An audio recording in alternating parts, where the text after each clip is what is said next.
Hey everyone, welcome back to another episode of Empire Secrets. I'm your host, Mariana Henninger, and this is the show for the established coach expert in the online space who wants the ninja tactics, who wants to talk to high level guests who are bringing the juice, who are bringing the things that we don't talk about, i.e., that nobody else is talking about. And I'm so excited to have Samantha Burmeister on the show today.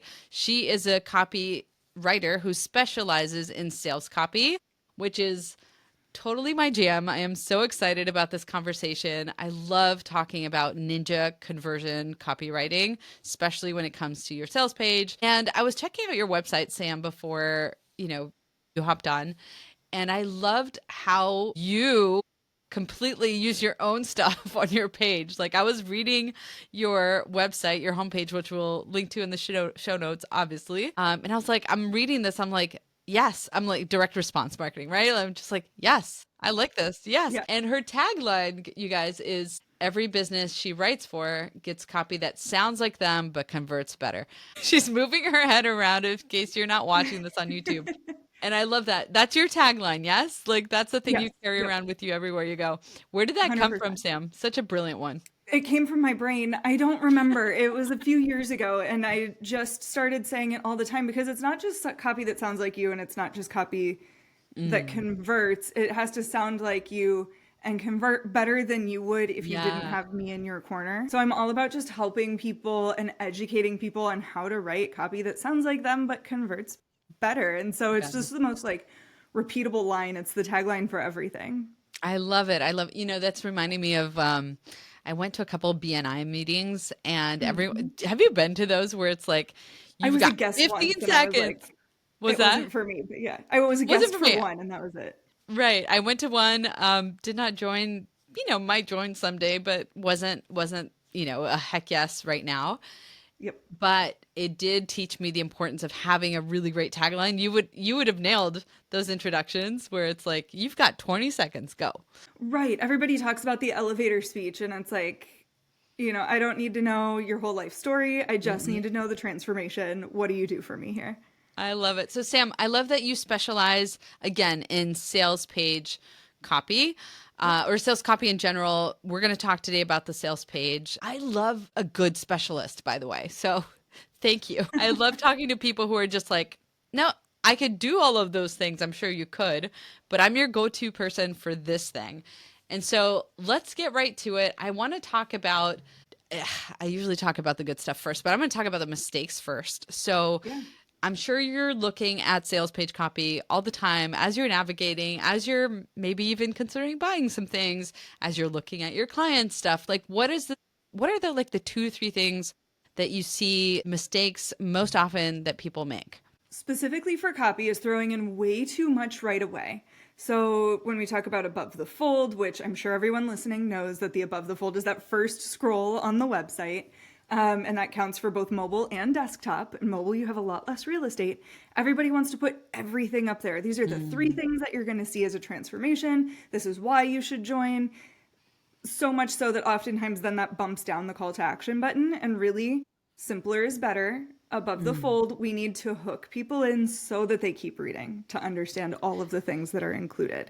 I feel like I've heard that somewhere where like the main purpose of the above the fold is to convert people into the next parts of the Yes. page. Is that right? Okay. Yes. Yeah. So the average person is going to spend about 7 seconds deciding, once they land on a page, deciding whether they're going to bounce or buy. And bounce obviously means leave, buy means buy in. So exactly what you just said of like the hook to get them to buy in, to keep reading. That said, we also want to have a call to action up there in case it's their multiple-th time visiting the page so that they can easily get to the checkout page. But that call to action button needs to be there for your multiple time buyers, not for your first time, or for your multiple Right. time visitors, not your first time visitors. So that's thing number one. The second thing is so much pain on a Ah, page I noticed that. is another Yeah. big mistake that we see is just multiple scrolls of like, isn't life awful without me? Are you feeling pain in all of these areas of your business or your life? Yes, and it's just absolutely ripple affecting every other area of your business and life. And it just continues to go on. And what that does, we do need to acknowledge pain, of course.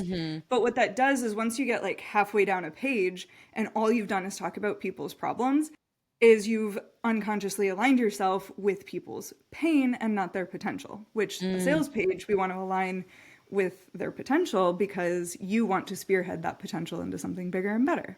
Would you say, and this is a little bit of a tangential question here, but would you say that the over, focus, when we're focusing too much on pain, we're also attracting people who are kind of in that pain, right? Like Mm-hmm. that are not Yes. focused on, I know I can get better. I know I have potential. I know that there's a transformation for me. I want that and I'm willing to do the work that required to get there. So yeah, I could see that Yeah. you might still get sales, but who are you actually bringing in, right? Right, exactly. You're going to attract people who are very problem oriented. And if they can't see through that to their potential, then you're going to constantly be working with clients who are like, they probably overly identify with their problems. Right.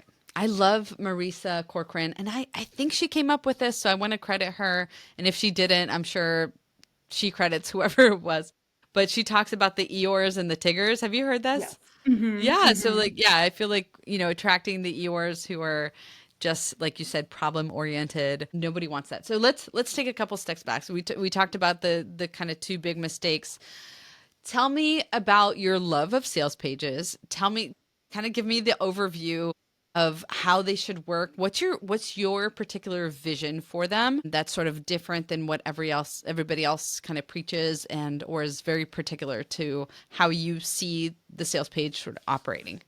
Yeah. So again, twofold. One is that the sales page is part of the sales ecosystem. There are multiple things pointing to this sales page. It could potentially be part of upsells and downsells, depending on what you're selling, or how high ticket it is.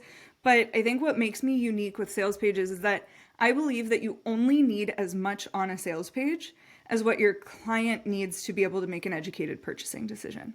And what I Interesting. mean by that is a lot of times people throw in so many extra sections on a sales page. So let's say that something is like relatively mid ticket, it's about $1,000. You'll see people go online, get a template, or ask a language learning model what needs to go on a sales page, and it'll give them a template, and then they'll go and they'll fill that out. And oftentimes that means that we're duplicating sections. Like you'll see the investment section multiple times, you'll see Right. problems reiterated throughout the page.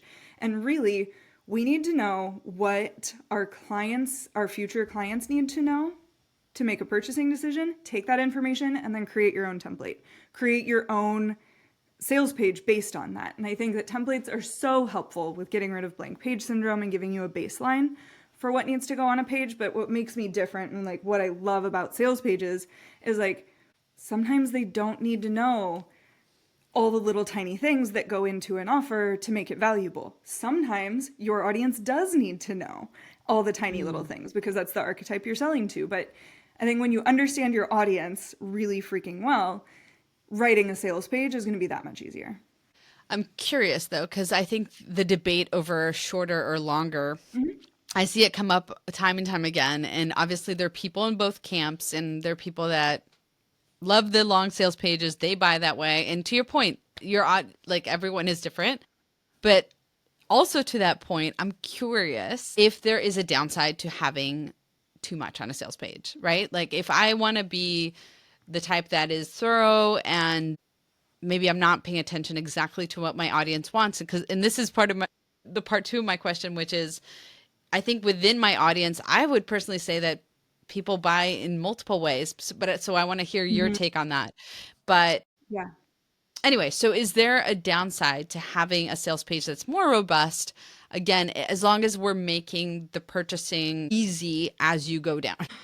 Is there a downside? It's such an awful answer, but it depends, right? It depends on what the archetype of your audience is. Because if it's something that's relatively low ticket, say, and it's a Hmm. super long sales page and you threw everything in the kitchen sink into this offer, it could come off as being too good to be true. And that would be Hmm. a negative. Hmm.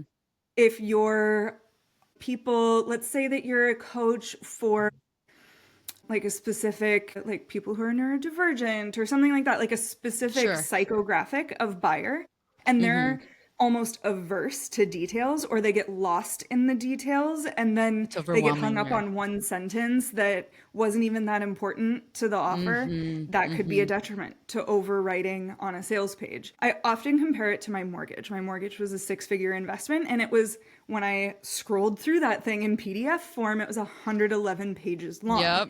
If you're selling coaching that's like 3 grand for a 3 month thing or something like that, a 3 month engagement, if you have 100 scrolls on your website, like that's gonna send up some red flags, especially if what you're trying to communicate is that you're gonna simplify someone's life. You have a Mm-hmm. very clear, singular outcome of what's gonna happen from working with you.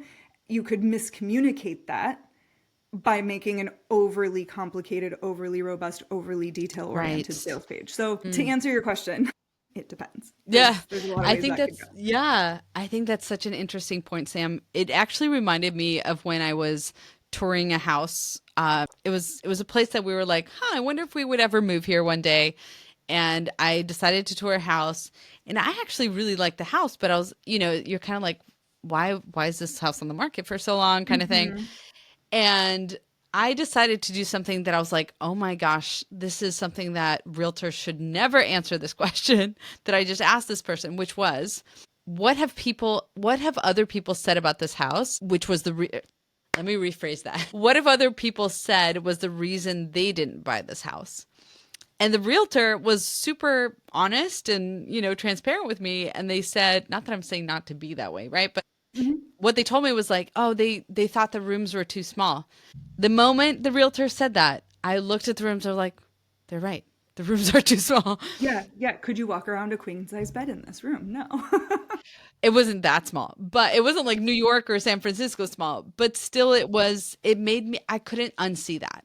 Right. And I think to your point earlier of like, there might be one little thing that somebody said, either from a testimonial or from your own copy, that people just like hang on to and like, I'm not sure about this. Like everything else is perfect, but there's that one thing that introduced doubt. Yeah. And okay, so I totally hear you on how it depends, but it is maybe, maybe what we're saying, and correct me if I'm wrong. I feel like what I'm getting from you is that we go into tricky territory once we Yes. add more stuff, right?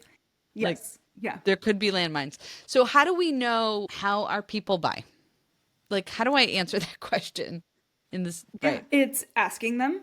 It's tracking. This is not in a creepy stalking way, but you can track really easily using your email service Like provider. Hotjar or something? Yes, exactly. So we Okay. understand where people are clicking. We can, with Mm, accurate tracking, we can understand that maybe 100% of your last launch, people bought from three very specific sales emails, and they all had the same tone of being focused on one of your three transformations. oh wow, We could interesting. look at a sales page, like you said, and use Hotjar and understand that people only clicked buttons that were attached to problem sections versus solution sections. So maybe then we understand that people are more problem oriented, and we should then focus our emails to be more problem oriented, right? So there's, Hmm.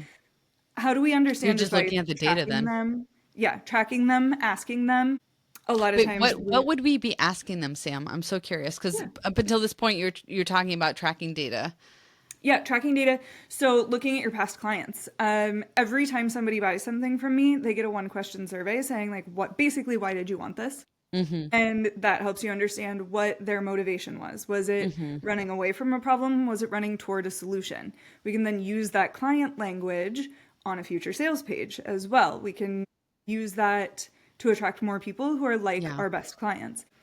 Asking for feedback partway through an engagement, saying, especially for coaches, like, where did you expect to be by now? Where are you? What has surprised you? And then at the end of an engagement, very similar questions, but how can you track your progress from the last X amount of time since we've worked together?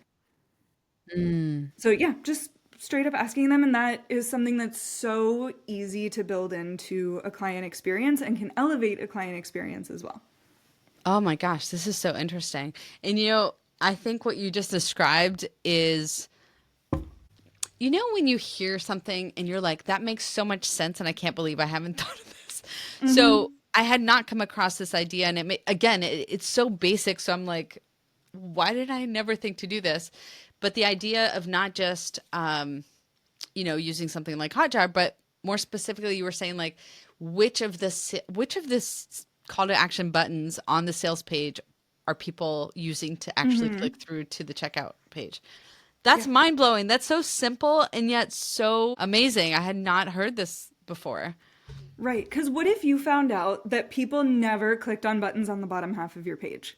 Wouldn't that Right. alleviate so much stress for you in the future of knowing that maybe all of those things weren't important, or maybe your people don't have that long of an attention span? There's a lot of hypotheses then that you can move forward and play with. But yeah. Yeah. Okay. So fascinating. Okay, so let's dive into a little bit more nitty-gritty. We talked about what not to do. We talked about kind of understanding long versus shorter pages and what we should be looking at. What else are things that are sort of principles for you, Sam, like specializing in sales copy on your sales page?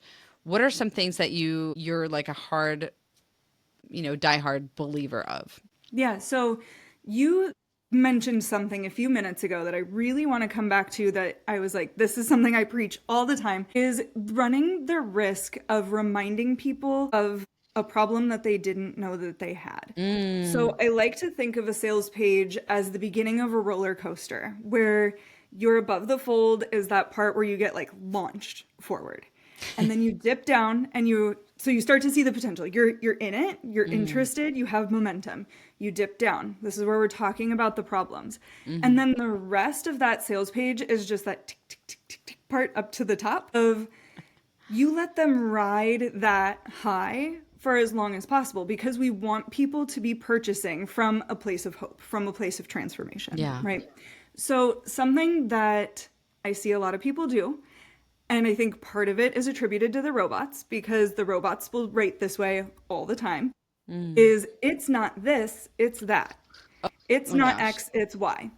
And then we will dip back down into problem language when they're supposed to be riding a high. And because our brains don't comprehend negatives, we are psychologically just effing with our readers. Yeah. And Wow. it's destroying Fascinating. our sales. I love that. I knew that. Like, I know about not comprehending the negative. I hate the it's not this, is that. So, like, I naturally don't like that and don't use that. But I love the framing that you just gave, which is like, if we ever use that copy when we're not supposed to, it's gonna fire back, right? It's gonna bite us in the butt. Right. 100%. I was having this conversation with a girlfriend trying to explain it to her the other day, and I was like, can you imagine if you were trying on pants and I was in the dressing room with you? And I said, yeah, it doesn't even make your thighs look lumpy. Yeah. Like halfway through being like, you should buy these pants. No, girl, you can totally wear white. Like doesn't do they that. suit you, they're ship form fitting, and they don't even make your thighs look lumpy. How weird would that be to just like remind her of a problem she didn't know that she had? Yeah. She'd then, like you said about the house and the small rooms, they would then, she'd be like, oh, well, should I Yeah. evaluate all of my pants? She's going to get distracted, is what's going to Yes. happen. Distraction. So good. Yeah. Yeah. Yeah. It's interesting, Sam, because when, we're definitely not diverging the conversation in that direction, but I can't help but think it's similar to what I teach with brand videos, in that it's all about narrative transportation. And I don't think I ever realized that this happens with good text too, which is, I think I'm having a lot of aha moments that are not that big, but are obvious, but they're still great to have. Yeah. I'm riding my own roller coaster here. But so a great brand video, just like a good film, right? And now I'm realizing a good book will do this too. Narrative transportation, right? When you shut off the parts of your brain that are thinking about the logical and thinking about how much is this going to cost? Like, what is my spouse going to say? Do I even have the time? How does this fit into my business? Yada yada. You're just going on the emotions. And to your point, like introducing anything that's a distraction.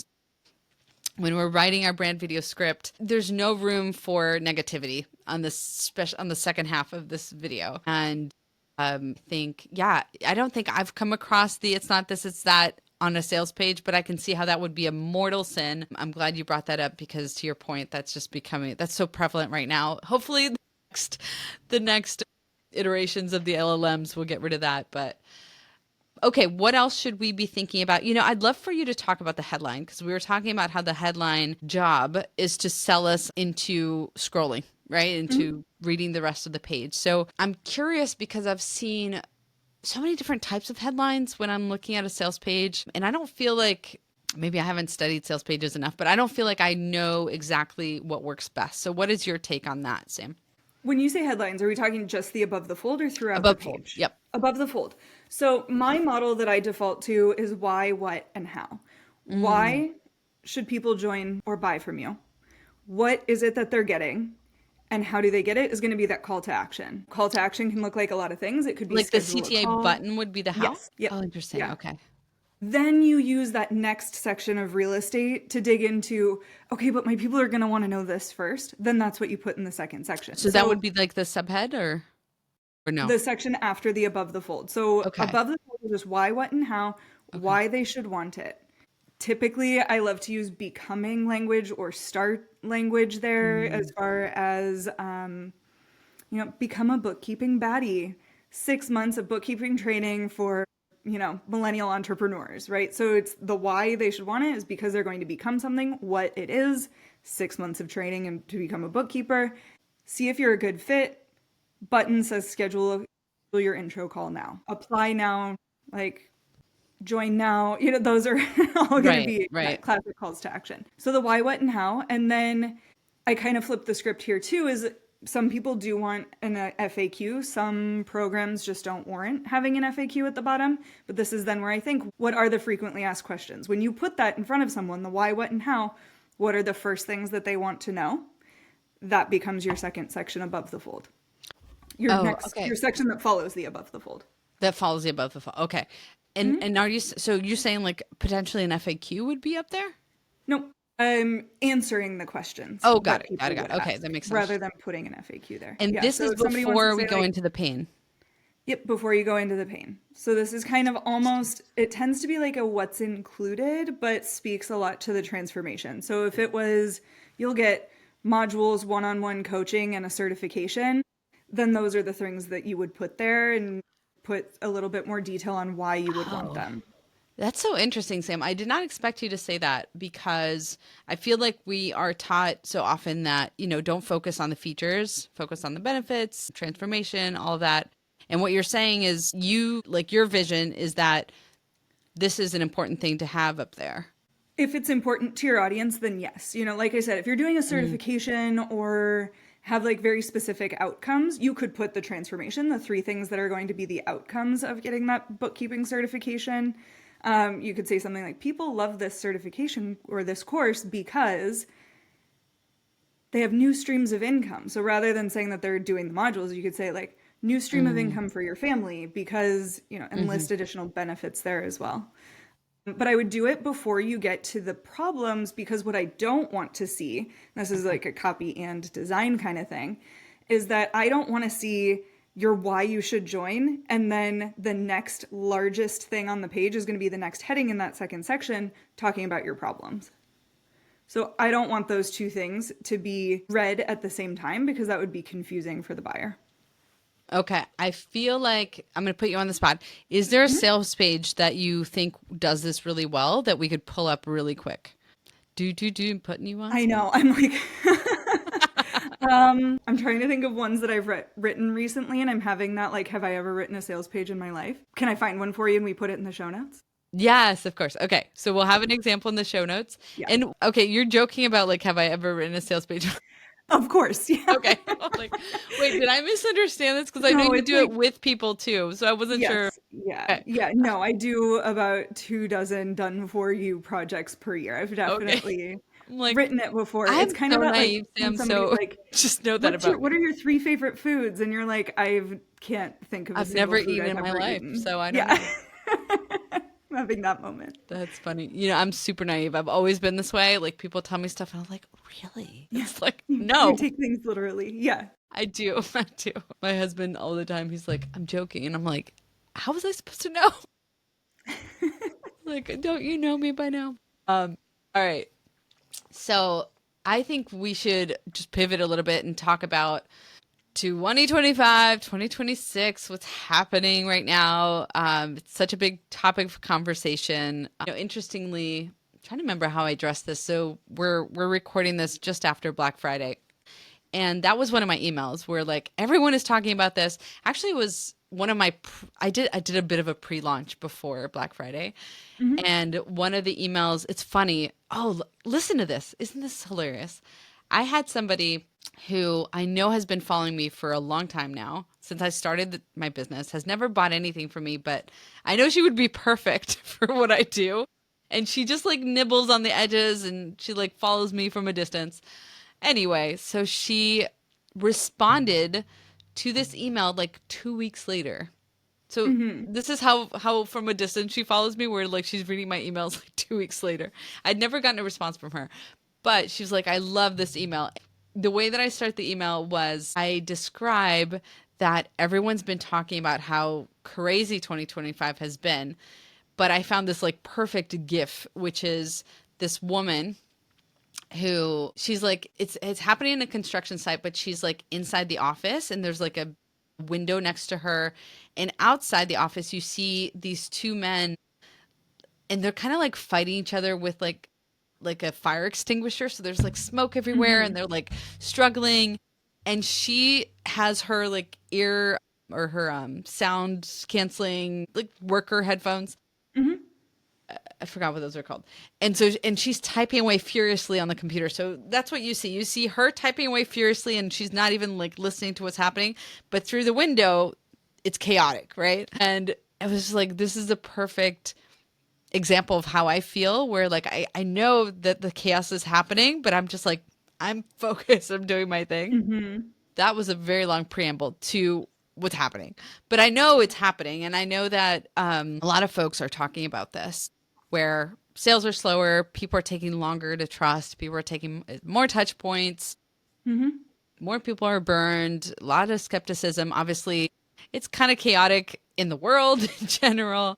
So let's talk, Sam, about how that has impacted or not, but I'm assuming it has impacted how you approach sales copy. Yeah, yeah. I agree. I think we're going through what people are calling the trust recession. And ultimately, it's not that people aren't buying. Like you said, we're on the other side of Black Friday, and we've seen that sales were up in comparison to last year. So people Mm-hmm. are buying on a consumer level. I don't know anything about, the real estate market or our GDP, but consumers are buying. Small Mm-hmm. businesses are still buying. It's taking them a little bit longer to decide who is going to solve their problems, though. So, how the question as a copywriter and as a salesperson in your business becomes, how do we build that trust faster? And I went to marketing school, I took all the advertising classes. So, like, it used to be, and I graduated college in 2010. So, like, not that long ago, but also a world ago in Mm-hmm. comparison to technology and the way that we market. Back then, I remember my ads professor saying that it takes 8 touches before somebody buys. And I specifically think that what I have in my mind, what was up on the screen at the time was Trident gum. And Oh. if you remember the Trident layers commercials from like way back when, and it was like, can I pay you in layers? And there were these very memorable campaigns, but that theoretically somebody would be watching a TV show, they would see a Trident layers commercial, and then they would be flipping through People magazine and there would be Trident layers. And then they would watch their favorite show again the next week, so they're getting another touch. And finally they're at the supermarket and they saw it in the candy aisle and then again at checkout, and finally they've had 8 touches. That's on average how much Mm-hmm. time, how many touches, whatever, how much engagement we would need before somebody purchases. That's very different from the world that you and I work in. So now they're saying that we need about 80 touches. I think the last time I saw the data, it was like 86 touches before somebody buys. And again, that comes from a consumer level good. So again, that Mm-hmm. Trident commercial might be giving you ads on Instagram and Facebook and Snapchat, and also in the seat back of your Uber, and also like all of these other places. So there are these smaller touches that might only last 5 seconds or even a nanosecond if you're clicking through stories Mm-hmm. and scrolling. But when we work in a coaching space, those touches could look very different. It could be 2 touches where Mariana recommends her coach to me and I get on a call and I convert. Mm-hmm. Or it could be that I follow a coach, like you said, this person who's been following your emails for potentially years, and you send multiple emails a week, so over the course of a year, you're getting 100 touches, and that person still hasn't converted. That's also very normal. So what it comes down to with the trust recession and that is the quality of the touch. And I think that we saw this rise in like social media managers and like just spraying content across the internet in the last couple of years. And what I see working really well for my clients right now is the people who are showing their faces often on the internet. High touch, really speaking to people with their real voice and their real face on video. Video sales letters on sales pages. I'm seeing a lot of people lean back into that, where the last couple of years we saw that go away because it was just about scaling your business and getting the sales page up and doing it. And I think there's more art to getting video out to people, getting on calls with people, showing up to events if that's something that's available to you, networking calls. Like, it's these more potent touches that are building trust, that are shrinking that timeline versus just sending a bunch of emails to thousands of people who downloaded your freebie in the last couple of years. The second thing to that, and I know I'm waxing poetic on this, so show your face, be a real person. Being a real person in copy means writing your own copy and knowing what's converting. So if you're listening, you're doing the right thing. You're synthesizing this information and you're going to go, and whether it's you or a robot writing your first draft, you're going to look at it and you're going to say, but I know that I shouldn't do the it's not X, it's Y. I know that I'm taking people on the uncomfortable, bumpy part of the roller coaster and not letting them ride the high. So it comes down to writing copy that sounds like a human, and it can have human mistakes because you are a human, because people are looking for that relationship, and that's what will drive the trust renaissance. My love language throughout this entire answer that you just gave me. This is exactly like the hill I die on. If I were to highlight just a couple things that I want to bring into my vernacular, thank you, Sam. But, you know, as you were saying some of this, or as you were answering this question, one thing that I would expand upon that had, you know, oh my gosh, yet another aha moment. It's like been brewing in my head, and I'm like, it's so obvious, but I haven't expressed it. I hadn't like crystallized it. And it's this idea that we're like more than ever really hungry, like really looking for the tiny bits of humanity in the copy, in the showing up. Like we're constant. I really feel, oh my gosh, I should do something on this.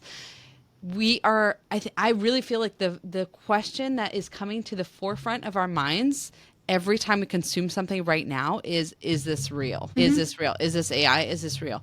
And to your point, it's less about like, yes. So my love language, once again, it's not volume. It's like volume for the sake of volume. Maybe it works. I don't honestly care if it works, because it works if you have a team, because like you have to run a business.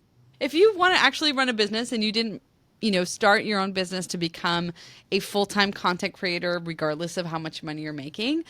To me, it doesn't matter it doesn't matter if it works if you don't have a team that's actually producing all that content. So if you don't have a team, it doesn't matter if it works. You should just be focusing on the quality of the content, the depth of the content. To your point, the copy that sounds like you converts better, the copy that is human, that comes from a place of understanding what it needs to sound like and where. And yeah, all of these things are fantastic and beautiful and wonderful. And I'm glad we're in alignment. Also not surprised. But Yeah, and I want to shine a light too on this. It goes back to understanding your audience and asking them questions and engaging with people. And when we got into this, like, everything is scalable, yeah, like trend a couple years ago, it meant less touches. And that's great for your top line for a while. But we're seeing the repercussions of not being in a relationship with our clients. And like, for people to feel heard, we have to give them an opportunity to speak, and then we need to use those words back at them. And truth be told, to me, it raises the question of like, how scalable should we be, right? Or how fast should we scale?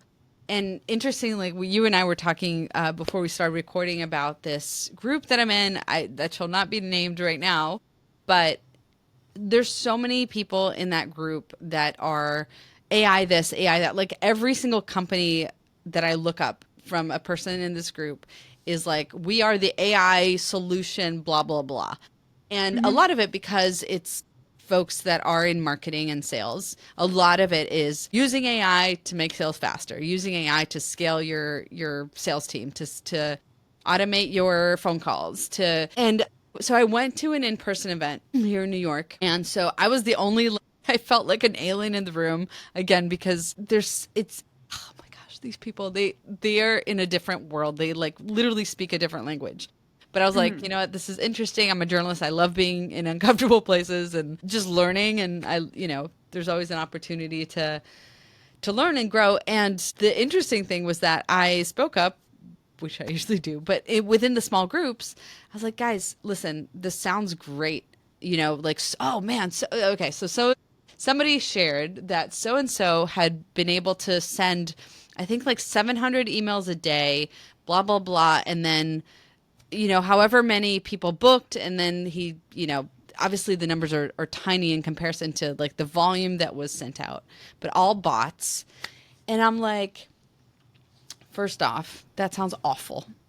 Second of all, how long do you think that's going to work? And I think that I'm curious to get your thoughts on this. I feel like we're probably aligned. There's so much that is lost in the process. So I get so many pitches in my email. I'm sure you do too. There are people like pitching to be on this podcast, and I'm like, I already know that's probably going to be a bot. And it's hard for me to give people the time of day, And whereas before I used to open and saw if it was interesting or not. And now, like, if I can see it's a pitch, unfortunately, it's just, there was actually somebody pitching me their AI pitch service. And that one I responded to, I was like, is this an AI pitch? And they're like, yeah, we use our own software. I'm like, get out of here. I don't want to talk to a bot unless they self-identify. So I will say that, like, I'm not anti-bot, but self-identify. Self-identify. And what's signaling to people is, so let's say that you reached out to me and it said, hi, I'm Mariana's bot, and I'm just making sure that we're still on for tomorrow or something like that. Yeah. There is a signal that says, like, so we used to have everything automated, right? Like my scheduling software just automatically sends something. So it didn't need to self-identify like, hey, this is Sam's scheduling software. But when it's like, this is the work of a person, so this isn't a good example because doesn't need to be the work of a person. Sure. But what we're doing in these scenarios is saying like, well, if Mariana's doing that, then Mariana's lazy. Then Mariana's overwhelmed. It's not telling people like, oh, she's so ahead of the curve for using these AI bots. This is so fun. She's outsourcing her coaching to a bot. This is so fun. It's, yeah, but I paid to get Mariana's brain on my stuff, and Mariana is not showing up for me the way that I invested. She's not investing in me the way that I invested in her. And that's the risk that we run too with a lot of these like bots. And, if I hire a pitching service and they outsource it to a bot, I'm going to be upset. Or at least if that wasn't transparent, right? Like, and if a bot's pitching me to work with a person, why would I have faith that a person is going to be behind that? Yeah. Yes, that's a great point. Yeah, I think there's a lot lost, and to your point from earlier as well, in terms of like talking to your customers, like understanding what this is doing to them, and not just thinking that because you have a spike in sales that this is the way to go and this is the future. And if it is the future, how can we reincorporate humanity and human touch points and care and respect? I think Gary Vee talks about this a lot, where like, if you're wasting somebody's time, you actually don't care about them. And to me, if I get a bot message, you're wasting my time. If you put out bot content, you're wasting my time. And I feel disrespected. What happened recently where I was just like, this is such a low level of respect. Can't remember what it was. I'm sure it was, something along those lines. But this was fascinating, Sam. I know that you have a couple of resources for folks to check out. I want them to be connected to you and find you. You're also, as of the time of recording, coming out with your new program. Remind me the name, Copy Nomad? Copy on Demand. On Demand, is yes. The program. Yeah, so I've been running that for 3 years. That's me in your back pocket all year long. It does launch in the beginning of January. So if somebody's listening to this and missed that cutoff, feel free to reach out to me and say you came from the podcast. We can see if there's still room. But copy on demand is my signature thing. That is where I work with businesses one-on-one all year long. You submit copy to me each week. You can skip. It's like a gym membership or your Netflix account. Like if you skip, it's still there when you need it, when you're ready for it. And I help you become a better copywriter in your business. I give not just edits, but real tips. If it's something where you're like, oh, that girl's actually freaking brilliant. Can she write my copy? Then you can contact me at nomadcopyagency.com, or I'm on Instagram at nomadcopy, and I'm on LinkedIn. My name is Samantha Burmeister, and if you can't spell that, we'll make sure it's in the show notes. Sounds good, Sam. Thank you so much. I loved everything we talked about, everything in regards to like buyer psychology, in regards to the, more nuts and bolts structure of the sales page and how to think about it. I think it's brilliant. We all have a sales page and it could always be better. It could always work better for us. I think you said you had a free resource for folks. Yep. That is the opt-in copy bot. So we've talked a lot about who's writing your copy. It doesn't really matter who's outlining your first draft as long as you're the one who brings it across the finish line. And I think bots are the new templates. So I created an opt-in copy bot that will write your opt-in page, or you can use it to write the first 2 sections of your sales page. That's free, and that will be linked in the show notes as well. Oh, that's awesome. I'm actually curious now to run a few of my freebie pages on there. I trained it with some sales psychology and stuff. So yeah, go play with it. Let me know. Sounds good. All right, Sam, thank you again for joining. And everyone, we will see you on the next episode of Empire Secrets. Bye for now.